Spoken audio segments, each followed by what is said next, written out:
우리가 매일 살펴보는 HLB 그룹주인데 이런 HLB 그룹주의 차트에 대한 많은 부분을 이해하기 위해서 전체적으로 차트 설명을 한번 하고 가려고 그래요.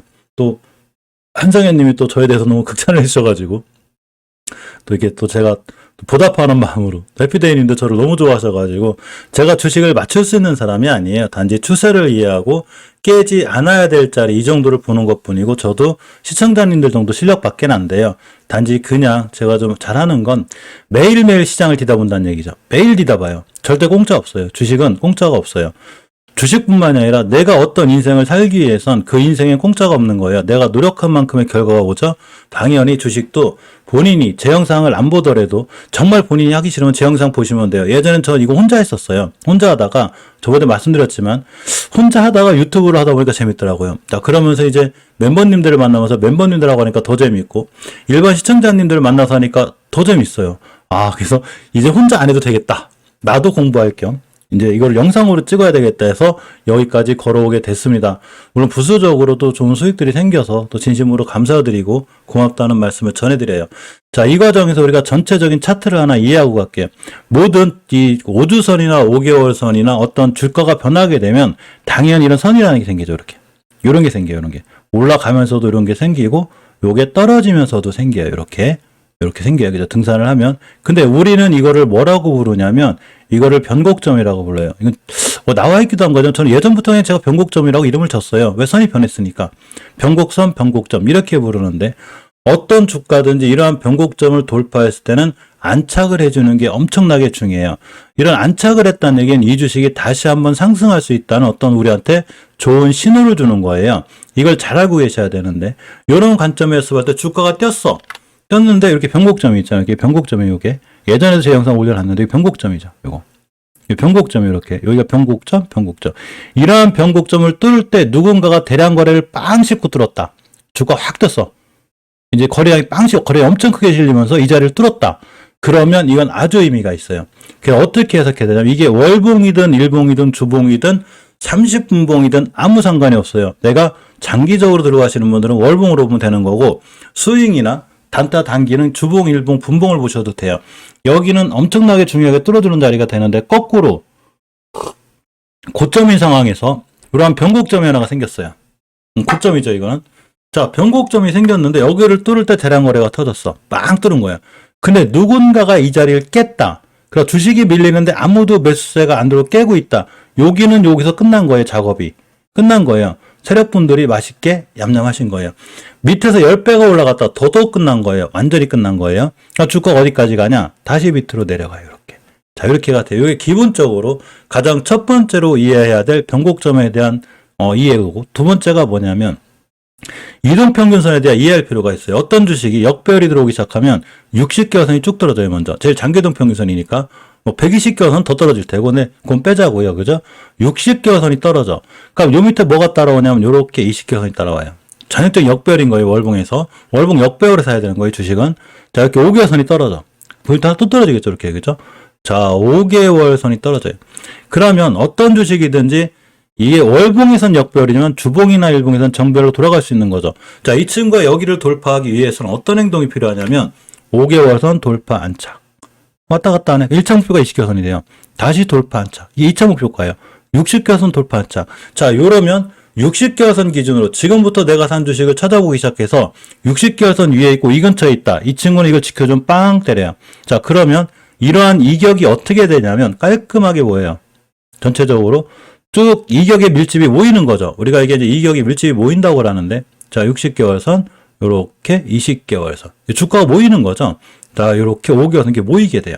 그러면서 이렇게 이격이 밀집이 되는 이 공간에서 60개월선 뚫었다. 이 친구는 여기서 이전 고점 가량률이 굉장히 높아요. 거의 80%에서 90% 이상 가는데, 요 밑에서 수급이 개선됐다고 생각하는 거예요. 그죠? 자, 이렇게 생각해보고 두 개의 차트만 보면 돼요. 진짜 저렇게 될까? 궁금하시죠? 저렇게 돼야 맞는 거잖아요. 그죠? 그래서 정확히 이 상황을 끌고 한국항공우주를 보면 돼요. 장기 투자는 이렇게 하는 거예요.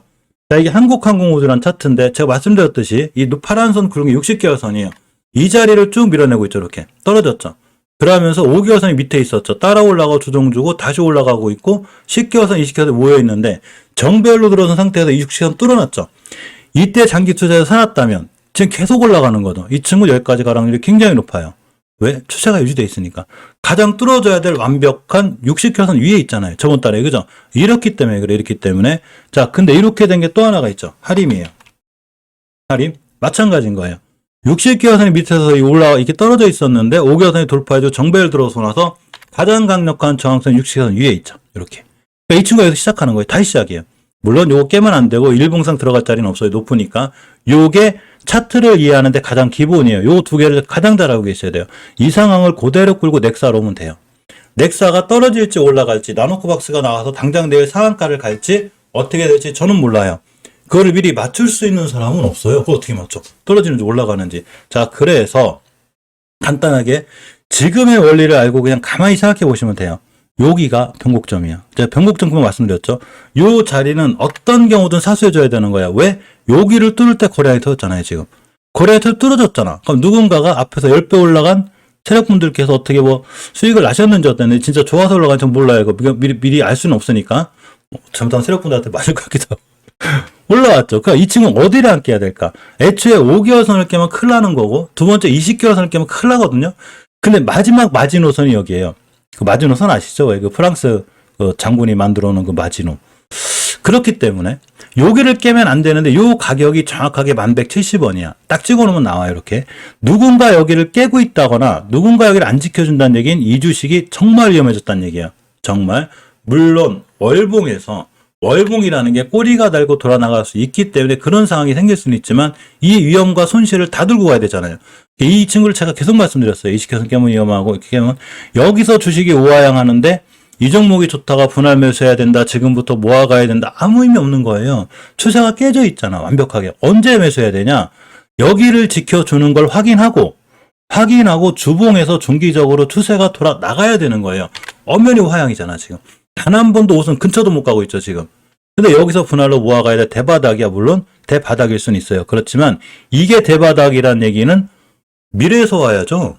미래에서 온 사람만이 이게 대박이 있는 거 알 수 있어요. 그죠? 자, 그렇기 때문에 대바닥일지 아닐지 모르지만 이 친구는 지금은 추세가 하향인 게 맞고 만에 하나 17,100원이나 17,000원을 회복을 못 시켜준다. 계속 밀려요. 밑으로. 그 위험하다는 금방 설명드렸던 60개월선도 깼다. 만약에 깼다. 그러니까 그 다음부터 60개월선은 엄청나게 강력한 저항선으로 작용하기 때문에 시간이 어마어마하게 오래 걸려요. 이해하셨죠? 그래서 아까 지금 이 설명드린 대로 가장 중요하게 우리가 봐야 될 이동평균선에 대한 개념은 이동평균선이 어떤 주식의 상승과 하락을 보장해 주는 게 아니라 어느 자리를 지키고 어느 자리를 깨지 않아야 된다는 거를 말해주고 있는 거죠. 잠깐 대화창 보다 보니까 그 상한가 왔어요. 아시죠? 왜 샘표식 보면 상한가를 안 가는 거야 도대체. 죄송합니다. 그냥 하는 얘기예요. 중요한 얘기 하다가 또 그러네. 이게 실방의 묘미 같아요. 그죠? 내일 날아갈 것 같은 느낌이 확 드는데. 조금 올라갔네. 아시아증명가 기어이 갔구나. 권 선생님 때문에 알게 됐네. 목표가가 여기를 찍었는데 조정받고 다시 가는 거거든요. 2차 목표가가 8,300원인데, 상한가 갔구나. 대유는 안 갔어요. 역시 대유도 갈만한데.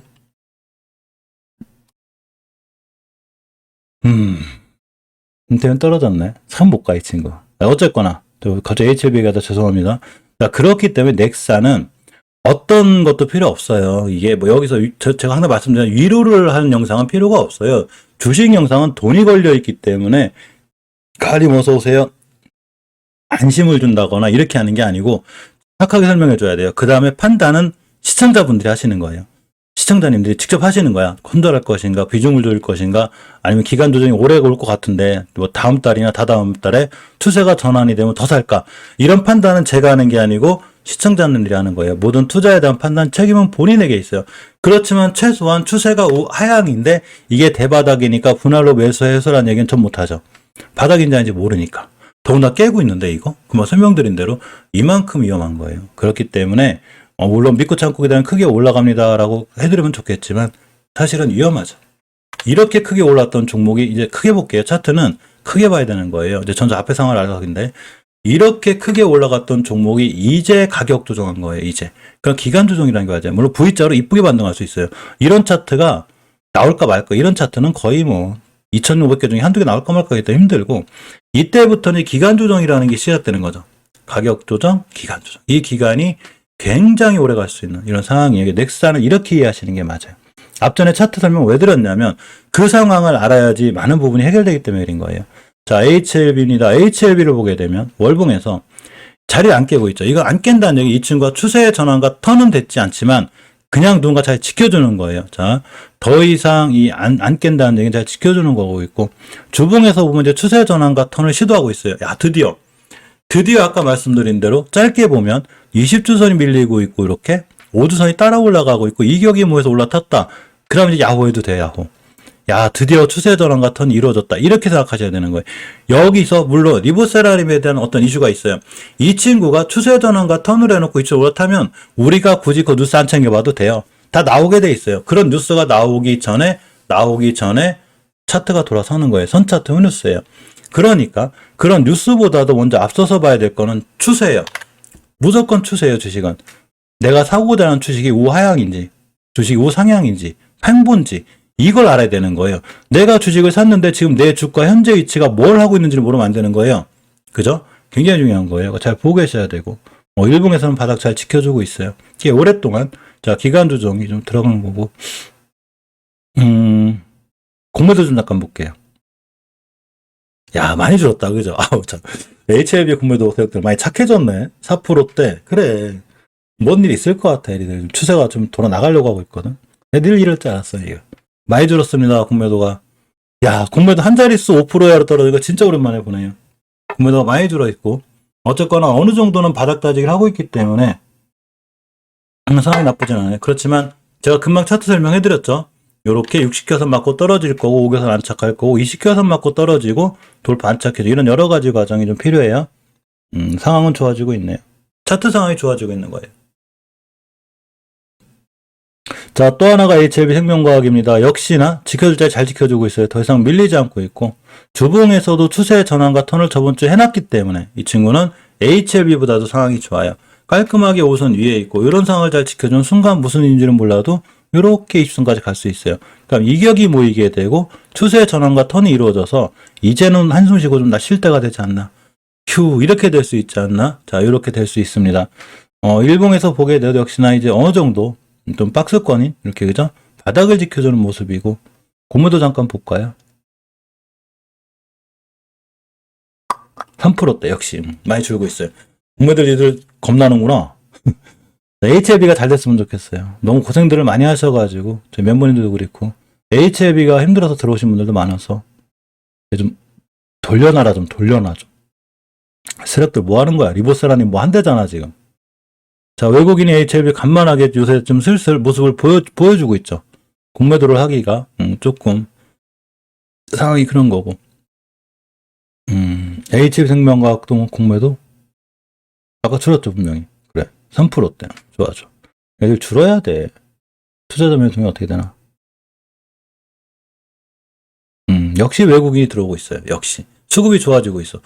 수급이 좋아지는데 바닥 지켜주고 주봉에서 돌아나가려고 한다? 판단이 좋죠. 판단은 이렇게 하는 거예요. 그죠? 이렇게 해야 되는 거고. HLB 제약이 좀 아슬아슬해요. 이 정도는 대바닥 같긴 한데, 아까 말씀드린 바닥은 누구도 모르는 거예요. 그래서 저점인 9,800원 오늘 종가상 올려놨네요. 안 깨고 있네요. 그죠? 아슬아슬하다. 주봉에도 추세 전환이 안 돼 있어요. HLB나 HLB 생명과학에 비해서 아직도 추세는 우하향의 기조를 걷고 있는 살짝은 리스크가 있는 종목이에요. 근데 이 정도면 해도 너무한 거 아니냐, 그죠? 제약주가 아무리 안 좋다지만 여기서 가격 조정했는데 기간 조정이 이렇게 길은데 좀 크게 하려고 하나? 어쨌거나 이전 바닥을 안 깬 게 그나마 그래도 굉장히 다행인 거고, HLB 테라피틱스가 제일 위험해요. 9,500원 깨면 안 되는데 아슬아슬해요 지금. 어느 정도 바닥은 왔는데 이때 인수한 건데 HLB가, 그죠? 추세는 완벽히 깨져 있어요. 엄연히 우하향이에요. 이걸 가지고 상향이라고 하실 분 없죠. 엄연히 우하향이기 때문에 5주선을 돌려놓고 추세를 턴해놓을 때까지는 이 친구가 안전하다고 보기는 굉장히 힘든 거예요. 이해하셨죠? 추세는 우하향이에요. 그래서 어디가 바닥일지 모르지만 최소한 9,500원대는 잘 지켜줘야 돼요. 넥사는 금방 설명드렸고, 넥사에 대한 시간을 좀 많이 할애했어요. 어차피 위험해서. 자, 노터스인데, 예전 고점이 일단 1차 목표가가 되는데, 사실 이 정도 근처에서 80% 정도? 뭐, 최하 70% 정도 차익 실현이 맞아요. 일단 추세는 유지돼 있어요. 어제 선 그어놨죠, 제가. 5주선을 이탈하지 않아야 돼요. 자꾸 올라가죠. 주식이 올라갈수록 더 좋아요. 수익권에서 자꾸 이제 손절 라인 잡는 거니까. 익절 라인이죠, 실질적으로. 자, 5주선 깨지 않는 선상에서 보는 게 좋고 잘 지켜줬습니다. 일봉에서는 추세가 이쁘게 유지가 되고 있는데, 제가 이때부터 말씀드렸기 때문에 이 친구를 굳이 난 장기적으로 끌고 갈 거야. 그러면 요렇게 20에선 깨지 않는 한은 괜찮아요. 요거 깨는 자리가 주봉에서는 5주선을 이탈하는 자리가 되고, 그 자리는 중기적으로 추세가 우하향이 확증이 되는 자리이기 때문에 5주선을 기준으로, 일봉에서 봤을 때 21선 기준으로 꼼꼼하게 잘 보시는 게 굉장히 중요합니다. 대우산업 날라갔더라고요. 자, TX넥스젠인데 이 친구도 월봉에서 보게 되면 아직은 괜찮아요. 추세가 이뻐요. 차차 다시 바닥이 온다 해도 위치가 낮죠. 높은 위치가 아니고 20개월 선이 1600원대만 깨지 않으면 되고, 주봉에서도 그럭저럭 추세가 이쁘게 유지가 되어 있는 친구고, 엄청난 대량 거래는 아니지만 앞전에 그래도 이쁘장하게 거래량이 하나 들어와 있기 때문에 잘 지켜주고 있어요. 이 박스권이긴 한데 최소한 21선만 이틀하지 않으면 다시 한번 뛸수있고, 깨면 박스권 또 와요. 메리트가 있거나 뭐 내가 바로 이 친구를 꼭 사야 되겠다는 친구는 아니죠. 제약바이오는 지금 사기가 많이 힘들어요. 실질적으로 시장이 위험해서. 섹터가 그쪽이라 위험하긴 한데, 기술적으로 봤을 때 깨지 않아야 될 21선만 이탈하지 않으면 이 친구 또한 앞으로 상황이 나쁘기보다는 좋아질 수 있는 상황이 돼요.